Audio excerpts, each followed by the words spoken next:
Bear with me, kind fellows. Bear with me, my people, for I am here. You know, there's a line, I don't know why, like it just came into my mind. It's like from Star Trek II, The Wrath of Khan, when the Enterprise, USS Enterprise, was on the far side of Space Lab Regula 1, and the USS Reliant, the Reliant with Khan on it, was looking for Kirk, and he goes, "Where is she?" He's looking. He's like looking at the viewfinder. Where is she? Not where's the override? The override, not that scene, but when he's looking, he's like, where is the ship? You know, because he was going after to destroy the Enterprise, but Kirk basically ordered the Enterprise because he was on the I don't know what that planet was called because it wasn't Genesis. But it was like Space Lab Regula 1 was there. You know, so that was, I guess, their experimental planet. You know that they were working on, and when they went down, you know, if you've seen Star Trek 2, yeah, the Genesis cave, you know, they were working on stage 2 or whatever. Forget, you know. One of my favorite movies of all time, you know, Star Trek 2. This is my time, you know. I grew up with that. 82, you know. Badass. Badass battle sequence in that one, you know. The shows Kirk and the tactics and stuff, and defeats Khan in the end. You know, Khan thinks he got him because he's got the Genesis torpedo. You know, the Genesis wave. You know, this is fucking great. You know, like for its time. I know today, if you watch it, young people watch it, they go, "This is stupid." You know, this is a dumb. No action. It's no special effects. It's no nothing. I'm not saying all young people would think so, but it's just, man, in 1982, I mean, it was like just, you know, it was really, really badass, you know. Good. You know, the Enterprise is not a. I'll get to the narrative in this topic in a second. You know, I always open up with something I feel, and then I move on to oh, my leg was kind of bothering me for a second. I'm all right.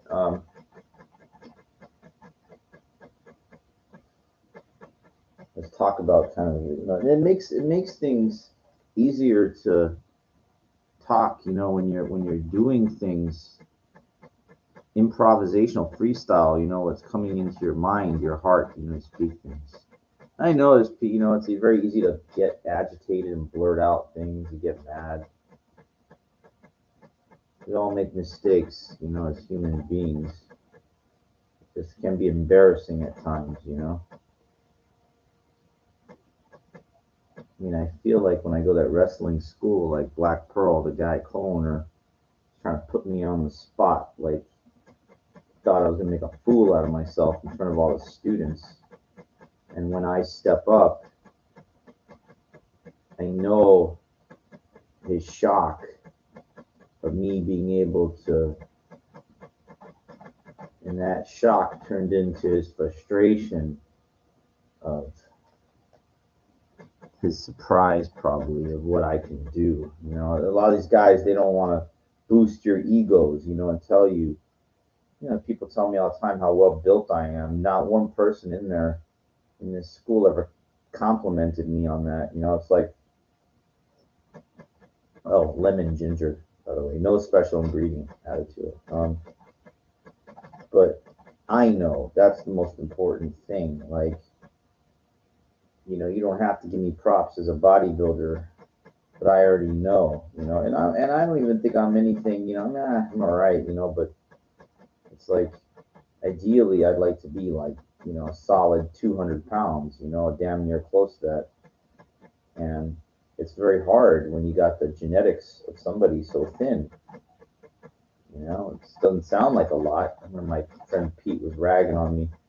200 pounds is baby weight. You know, I've been over that my whole life. Yeah, well, you're not a bodybuilder, and I don't want to degrade or belittle him, but he doesn't understand what if you're thin, what 200 pounds is.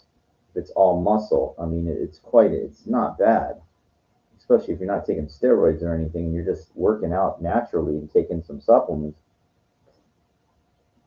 Everybody gets their gift from being fit. And I've talked about this, I know, I just like to reinforce before I get into the topic.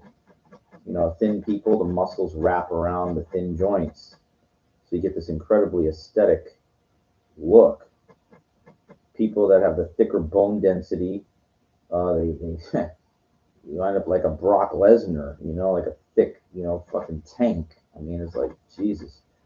It's a gift. Everybody gets their gift from being in shape. Everybody. It's not, bodybuilding competitions where, looking for somebody that's better than somebody else. That's different. I first off, I think that's really stupid. It's all subjective, but it's really just not exciting to watch anyway. Wrestling is exciting, can be exciting to watch. And this leads me into the topic because it's not just, when is it good to help? When is it not good to help? I go in there in the school and there's these young people, and I feel like I'm an assistant kind of coach. But I got to make sure that I have clearance when I give my advice and my opinions toward, because it's not my school, and I'm not really getting paid. I'm not an assistant coach, I am, but I'm not. I'm just at the point where I'm able to give a little input. And I have to be careful because I am a very brutally honest person by nature. I will tell you the good, and I will tell you the bad, and I will tell you the ugly. And that's hard. That's hard because, the wrestling business, just like any professional sport business, even though I know big time wrestling, it's a show, whatever, but it's like trying to make it as a pro athlete. The same rules apply about being that good to make it to the pinnacle. And you don't want to crush a young person's spirit saying you'll never be like you are not, but you're not. If they're strong inside, whatever you say, I mean, it just depends. It's a very difficult thing because, I have a pretty good eye for what has a chance. Now, the thing is, if I'm connected with representatives of WWE and I send somebody, I make a phone call and I go, I got somebody for you to take a look at. And I send them somebody, and it's, oh, okay, well, and I send them somebody, and this guy's a joke, then what does that make me look? That reflects back on me. And I can't have that. I will not tarnish what little reputation that I'm trying to build here with some connections that I have with WWE. And it's a big deal. When you send somebody to them, they're going to remember that. And if somebody good, you send them somebody good, they're going to remember that. And you send them a clown, nothing, they're going to remember that too. Now, I'm not saying, you have to understand, it's there's this one kid, he's ring proficient, right? But the dude don't look like anything. And it doesn't matter. It's like, I can't, you can't trade off guys that don't look like nothing just because he's got some ring proficiency. It's not enough. Now, what I mean by look like nothing, it's not like a Roddy Piper. Now, Roddy Piper could wrestle.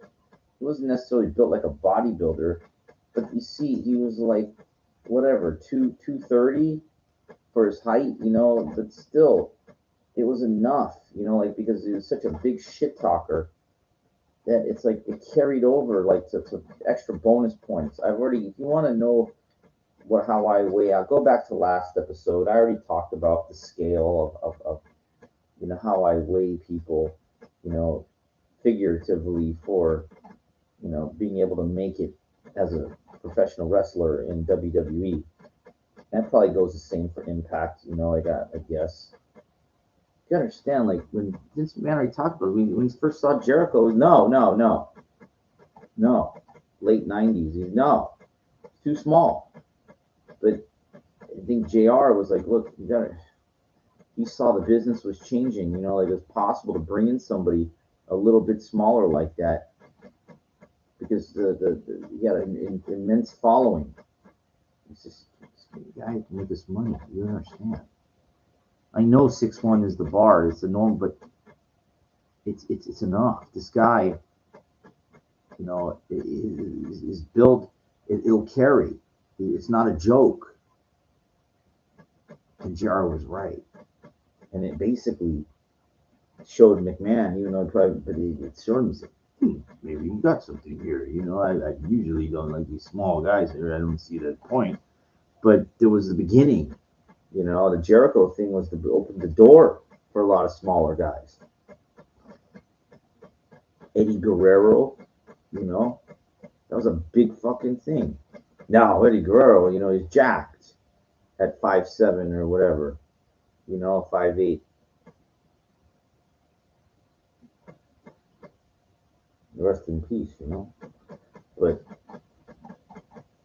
you know, even McMahon's, real can relinquish to the fact that that business continually changes.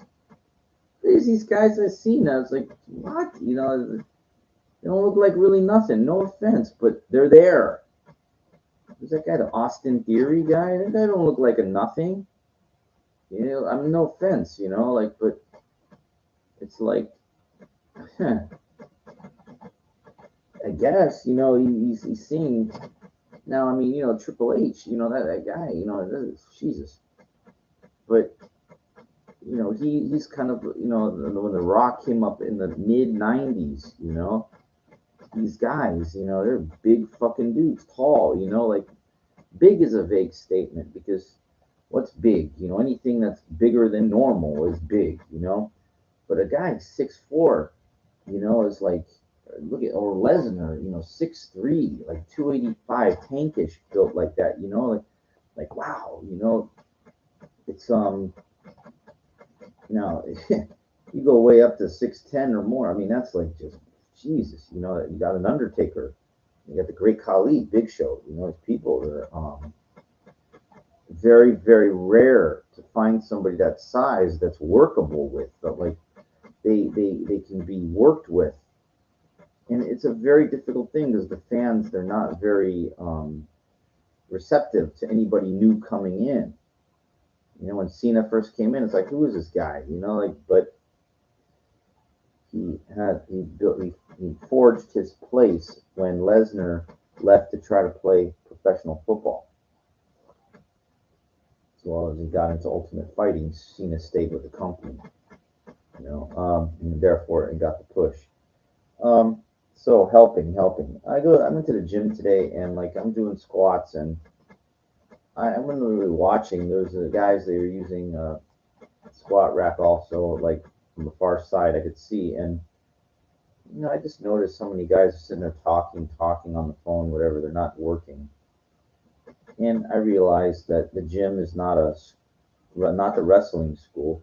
It's a not public, a members thing, and I'm just, they weren't using that much weight, but I see. Well, I got, that one guys were doing it, and I guess one of the guys was trying to instruct him, as far as form and everything. And this guy instructing him didn't know his head from his ass. I mean, I'm very sorry. The guys say, okay, his head, the guy with the bar on his back, his head was bent all the way over, back over. It was like, you have no fucking idea what you're doing. I mean, they had about 155 on there, which if you're squatting pure is a lot of weight. But anyway, I can do that 155, no problem if I'm bent over. You know, it's like nothing. Um, but that's not the point. The point is to get the work to work your quadriceps, you know, and then your secondary muscles and your gluteus maximus, your ass. All I did is to build the fucking legs from doing the squats properly. Period. And you know, listen, man, I used to get like lower back pain. I'm like, what the fuck am I? Because I know what the fuck I'm doing. I'm doing the exercises wrong. Until I started correcting these problems through listening to Tom Platz, you know, how to do this shit, I haven't had any back issues since. Now I'm not doing nearly as much weight, but my form is like fucking is pure. And you know, most gyms are full of a bunch of egos. You know, these guys thinking that you know. I watch this. There's this clown that's doing a leg press.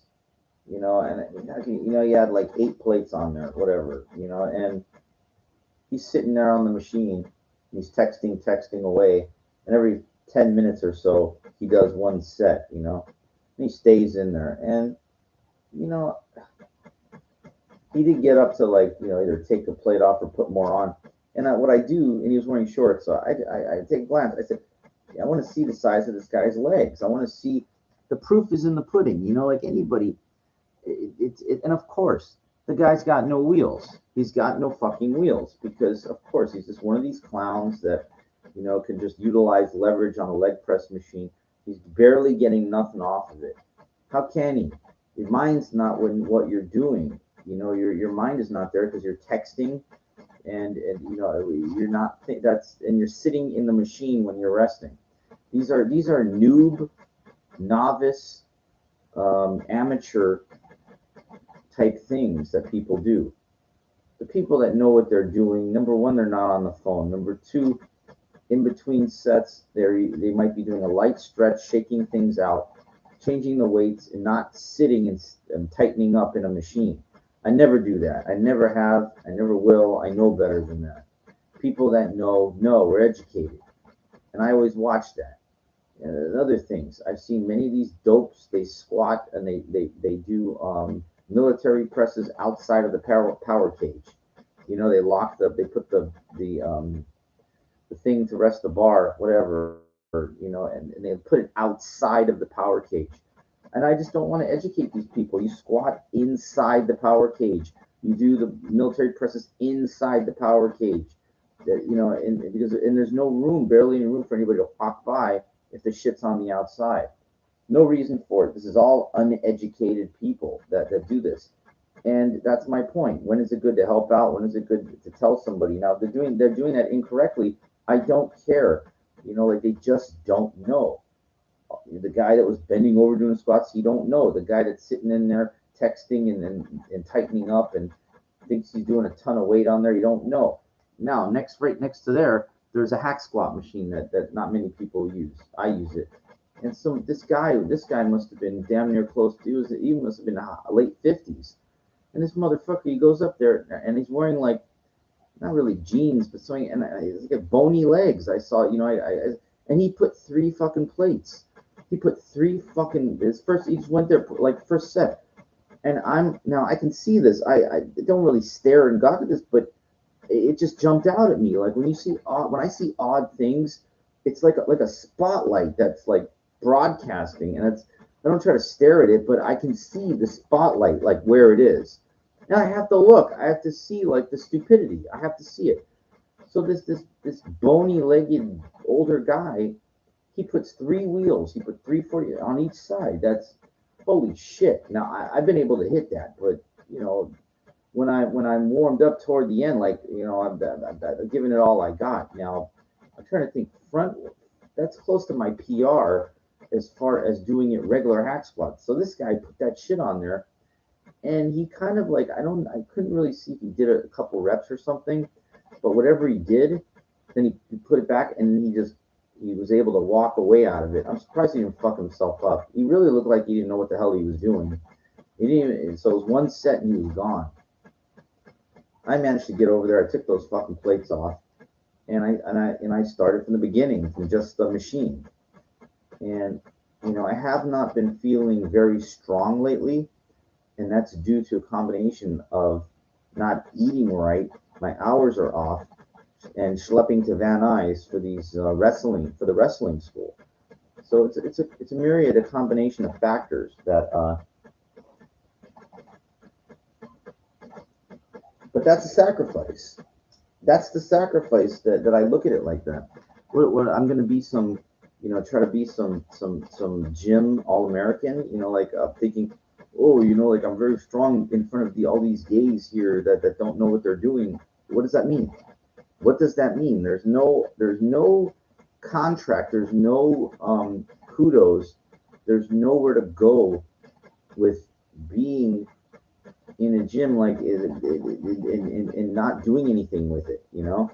Everything is a sacrifice. Everything like I just said, it's a sacrifice. So um, my point is, and then when I said when to help out, when not to help out, so not to say anything. So I didn't say anything to any of these people. It's just I see what they're not doing, and I could correct all this shit. Like I could really give some great insight to all these people, but it's not my place to do so. And the same thing with the wrestling school. Like I have to be very careful. It's not my. I don't own the place. Black Pearl and Quiche do it Samoan style. It's their thing. And when they allow me to give my best 2 cents, I'll try to give a nickel. Like I really will try. Like when when I'm allowed to. But I don't want to crush these kids' dreams. I don't want to. I don't want to talk out of turn. I don't want to say things that will get me in trouble. I know I'm very passionate about it. Um, More passionate about it than bodybuilding, and it's like it's something that I was just kind of shocked when he asked me in the office. I don't know if you know who Eric Bischoff is. I mean, I'm like, you're kidding, right? Like I've been following this shit for you know over 30 years. I mean, it's like, dude, I'm OG when it comes to WWF. Which is of course WWE. But I mean, I go back, man, and it's very hard that there's things that I'm not going to do, like catching somebody falling from a second floor.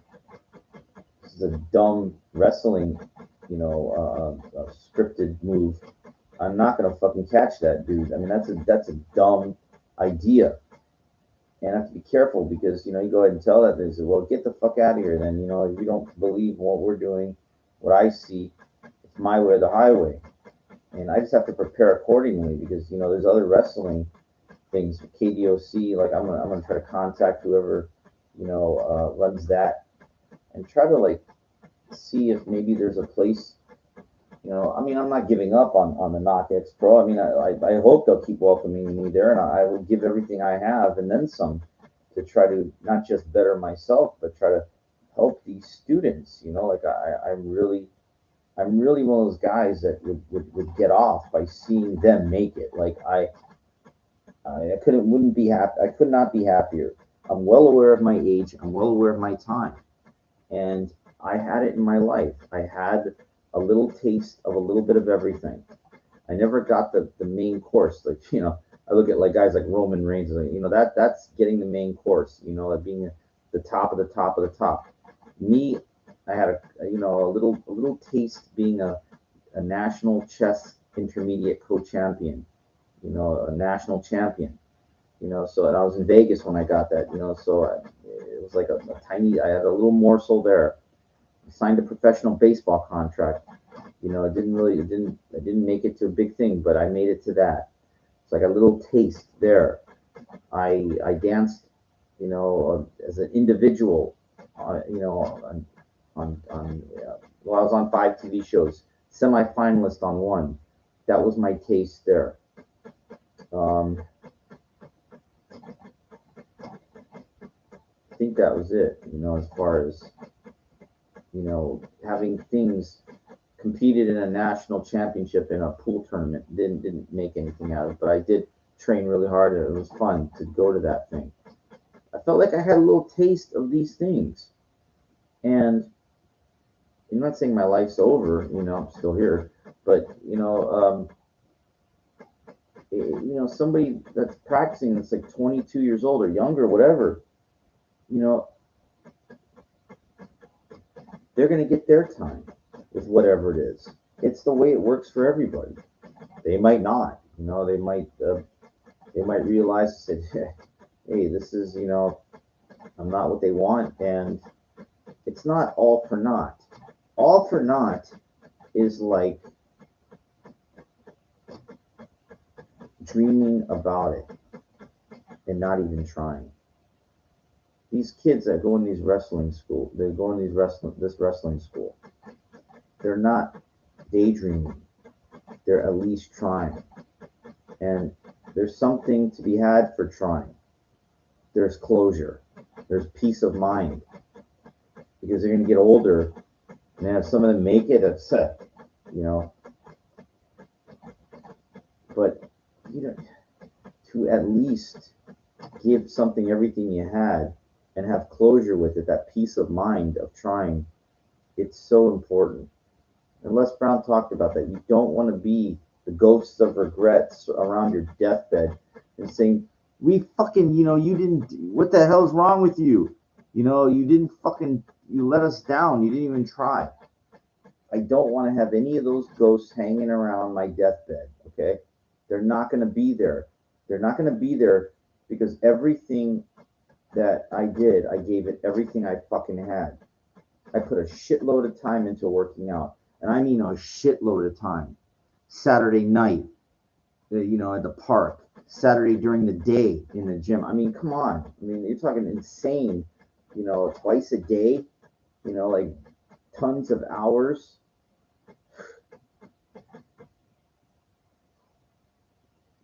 When I got back to it in August, I wasn't even barely 160 pounds. I'm in the 180s now.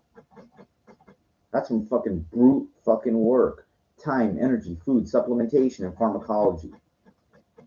And I'll be specific. Over-the-counter pharmacology, not gear, not steroids.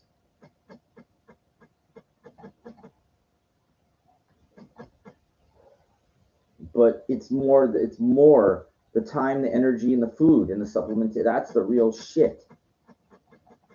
The training, dedication, that counts for something.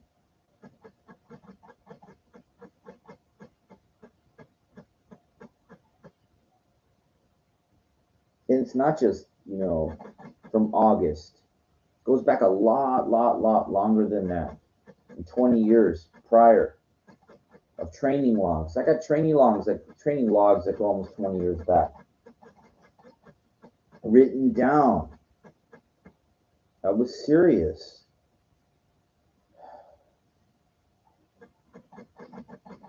A guy under 200 pounds that's put together, that's. I told there's a guy there. He's a cool dude, ringmaster. He's great. To welcome me in. He's like the first guy there. Where he talked to me in depth. He's like a couple years younger than me. He said I would look like I was 210 or something. He's like 220. And I could hold my own against him. A dude that's like about my height, about 220. I can hold my own against somebody like that. That's not bad,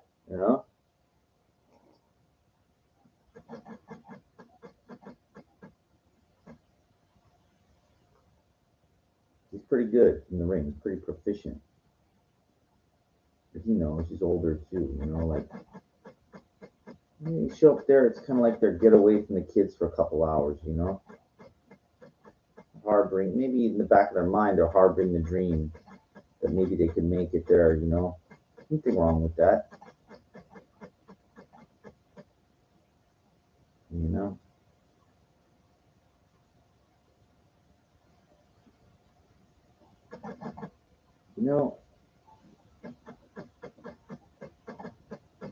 I'm just well aware of time. It does go very fast. I know.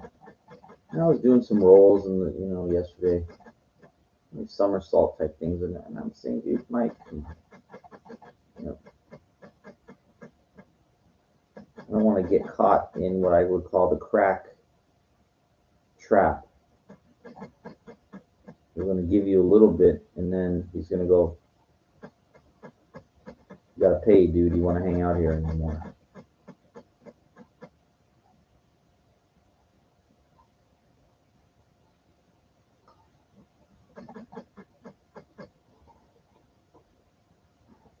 I'm prepared for all that. You've been around a while in life. You see the pitches coming. If you've had enough at bats, if you've been in the majors that long, and I mean the majors of life, not really proverbially Major League Baseball, but you've been around and you got your little bit of cycle, we call that in Yiddish, cycles, like, brains in you, then you know what's up. You should always be learning, but you kind of have a good inclination of how shit goes down, You can feel the force off of people, like if they care really, or if they're just trying to fuck you, like, or use you in the wrong way. My friend Chris tells me he's being kind of manipulated, he does like this under the table work, whatever, but cutting, food prep. And I just, I told him, man, you got to draw the line somewhere. Don't allow people to do that. Like there's a line. There's a line, and somebody that's got, some brains on them, they know where that is. I know where it is. I mean that one Mexican dude that's got this razor blade cuts on his forehead, 2 of them, giving himself color and jumping off the fucking 2nd floor thing. He's a mule. He's a mule. That's what we call that. They gave him the strap for a little bit, and it's like, who fucking cares? It's not the WWE strap. It's not the TNA or whatever Impact strap, or a Ring of Honor, something that's like people know. It's nothing. Gave him a KnockX Pro strap. Like, who fucking knows what that is? It's nothing. And I'm not belittling the organization at all, but it's a school. It's like it's not a real, real wrestling federation.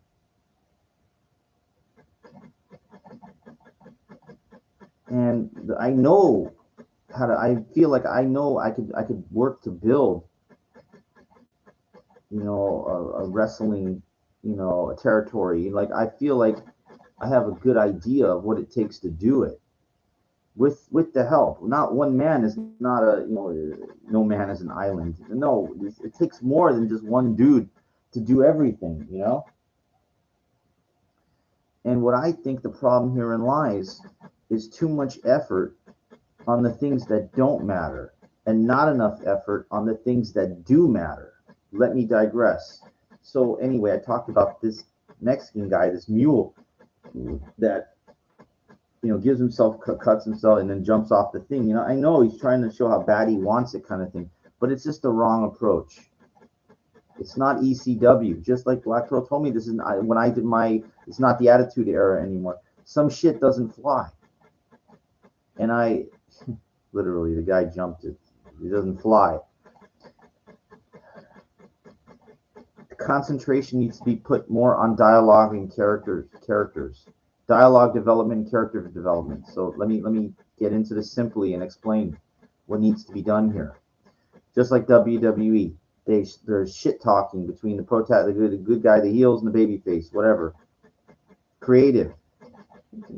Kick your ass. Yeah, I'll show you. But it's done like with creative words. So that could be done live in front of people. Like Wild and Out, like it's rap shit talking, but it works. It works for whatever reason. I don't know why, it just does. So you've got, your good guy and your bad guy both talking shit. The people in the crowd, they're going to side with one of these things, and you build the tension that way. Then you have the match. That's what people are going to remember. The people that they like, the people that they liked, the wrestlers that they liked, that talked, the costumes, whatever the character, and they performed. Not all wrestling, not just all, bring these people out and nobody knows who they are, and then try to do some oddball stunts where the guy could get really hurt, and then the people working, the people that caught the fucking guy, they could get hurt too. It's all not done properly.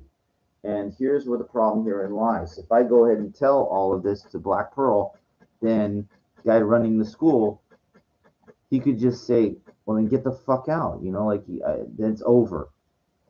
And so what I'm going to try to do is take the strong points of my views and tell it to him nicely and see what he thinks. And if he, if his, I don't think this guy has such a fragile ego. I think like he's open to listening to it. If I could get to talk to him about it.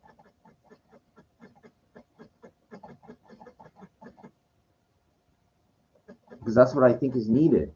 I think it needs to be more communication based. The wrestling, I'm not negating that there shouldn't be wrestling there, but it's entertainment. It's not real. It's not real to begin with anyway. The ring is a stage. That's all it is. I know, they have to be proficient in the moves, but it's more important, in my opinion, more important to have the other 2/3, to have a look, what you look like, your character, and being able to communicate. And the communication can be verbal, nonverbal, but it communicates to the audience. It can't just be to bring out these people and they don't know they're watching this, not even real theatrics. They're just doing some moves in the ring and then trying to get more attention by doing things that are dangerous and oddball. It doesn't work. The only person that was talking is a ring announcer. That's not enough. That shouldn't even be. It's unneeded. It's almost unneeded. Why should it just be heard on the microphone? You can't get a couple other ones so other people can talk? The stars are the performers. And he just doesn't get that. Like, he's thinking too independent style, like, thinking that this is like the lucha, no, it's just about them flopping around in the ring. No, it won't sell. Nobody will pay to watch that. The only people that are there are friends and family. Why? For the fucking reasons that I'm saying. Nobody will pay on it to watch it on pay-per-view. They won't watch it. They won't. It's not enough. It's got to have something that brings in the audience. And what brings in the audience is communication, dialogue, which you relate to. It was the creative talk of John Cena that made John Cena. Okay? Yeah, the guy's incredibly built and everything like that. But that's not what took him over the top. It was this. The Rock. Millions and millions. The fans interact because they know the lines, the dialogue. That's what reels it in. Of course, these guys can perform in the ring. I'm not negating that. It's the communication. It's the talking. It's the fucking talking that made those guys. And it's their look. It's the perfect storm combination. I watched it. I watched Cena go off on The Rock, whatever. They're both in the ring, and setting up the perfect storm for WrestleMania. McMahon's not an idiot. He knows. And basically what I'm saying is what he knows.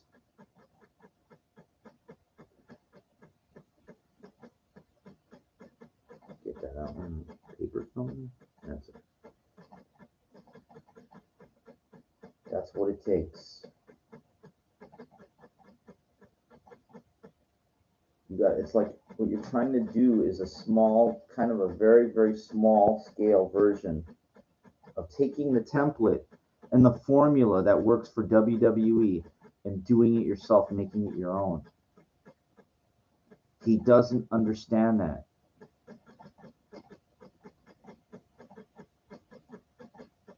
I would love to try to sit down and try to explain that to Keish, you know, or Black Pearl. You know, I'm not trying to side with one or the other, but it's like I kind of feel like it could be done like on a smaller scale. Like it's there. It's just their minds are more, these guys, their minds are more about the ring ability. Because I know he said Black Pearl goes, anybody can cut a promo. So like I think in his mind he's thinking that he's discounting the value of communication by saying that. I'm not negating that anybody could cut a promo, but he's devaluing the importance of being able to the shit talking that what it has an effect on the people. And the people is all that matters. The crowd, the fans are all that matters. He was saying like when he came out, he had a cameo. He came out. I was there. I saw.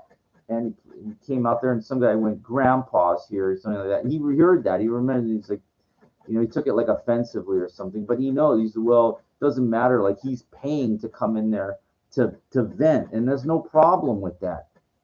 The whole idea is to get people to pay to come in for whatever reason, to get away from their, you know, worldly care, you know, for a couple hours, not to think about nothing, just to watch this stupid show.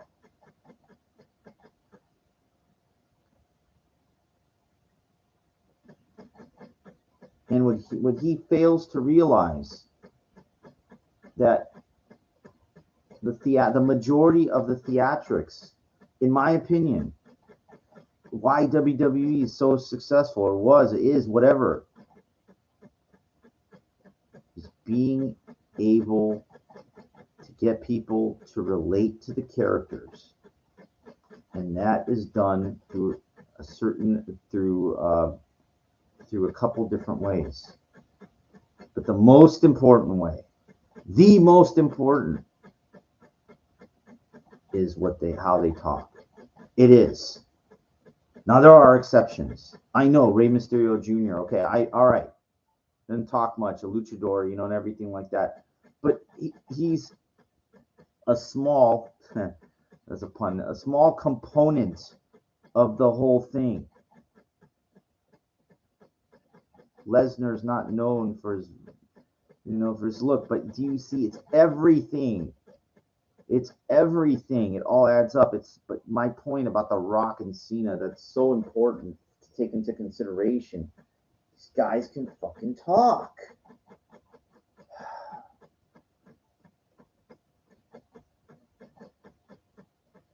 That shit talking is so important. He has no idea. He gives it so little credence. Because he just says, "Oh, it's cutting a promo." No. It's a bond. It's like, you know, Kurt Angle came out with the game of the microphone. It's so important. Okay, how many times have you seen these guys come out with the microphone? They go in the ring and they do the promo or whatever, they talk, and then they leave, and it's like, wow, you know, like they came out there to talk shit or took one little bump or hit fake thing. The other guy came out a second. It's actually more important than the match. The build-up is actually more important than the end result, believe it or not. I'll make my point. The build-up is actually more important. How many people show up to the WrestleMania event before anything ever happens? Sold out. Nothing has happened yet, but they're all there. Why? Because of what happened before. Because the build up to it. Yeah.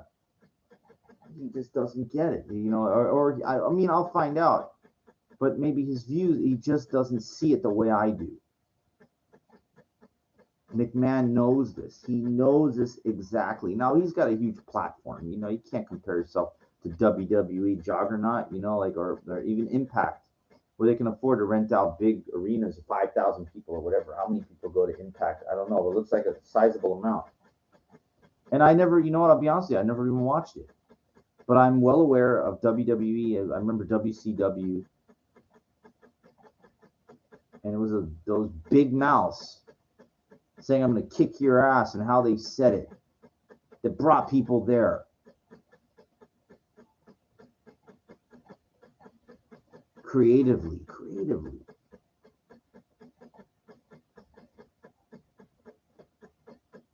Anyway, that's what I believe. That's my 2 cents on it. I just had to get it out of me. I had to get it out of me because it was like bothering me, you know, like I see so much potential, like, and it doesn't mean I know everything, you know. It's the people that put up the money. They make the decisions, you know. They go in the direction that things are gonna go, you know. It's his school. The end result. Now he's not the only school out there, but I just I'm very surprised that somebody. Well, I really haven't sat down and really opened it up. I will try to get that guy's time to give my really deep opinion about this. I don't think he's gonna go like gonna be able to not trans just be able to change the dynamic of how he thinks to see this way. I don't understand like why people would go to watch people they don't relate with, they don't know. I mean, I don't know if there wasn't that many people there, less than 200 or whatever. And I don't know, you know, like I just give my own opinion for it. You know, I know he was trying to play to the area kind of thing with the Mexican motif because Huntington Park, whatever. But that ain't it. It's a start, but it's not. You know, no. What happens is you got to focus more on the talking, the communication, the build up, and these people like somehow they can tell their friends, man, you should have heard this guy what he said. Boy, he said he was gonna kick that guy's ass, and then he did. They're gonna remember that and tell their friends, you got to see this kind of thing. They're not gonna fucking see nothing in that guy that like to be all put together better. Period. It needs to be all put together better, and then start from the beginning.